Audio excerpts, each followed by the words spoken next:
Naughten. Lascan Corla, can I welcome these technical amendments.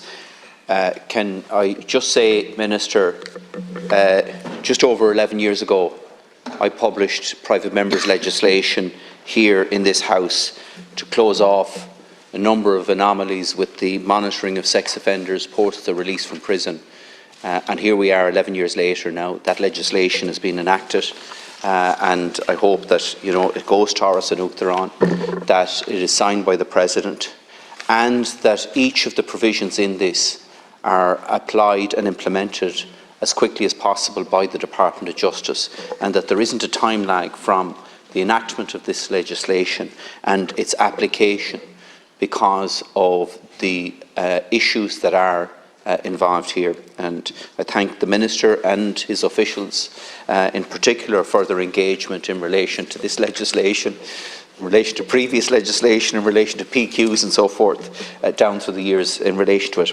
Can I just finally, Minister, put on the record my personal thanks and the thanks of the people of this country for retired Garda Sergeant John Hines, who did a huge amount of work in securing convictions, particularly in the west of Ireland. He was probably, in terms of An Garda Síochána, one of the foremost members in this state in securing prosecutions for what were very complex and challenging offences that have taken place across the west of Ireland. In fact, 26 of the 28 cases that he brought before the Central Criminal Court secured convictions.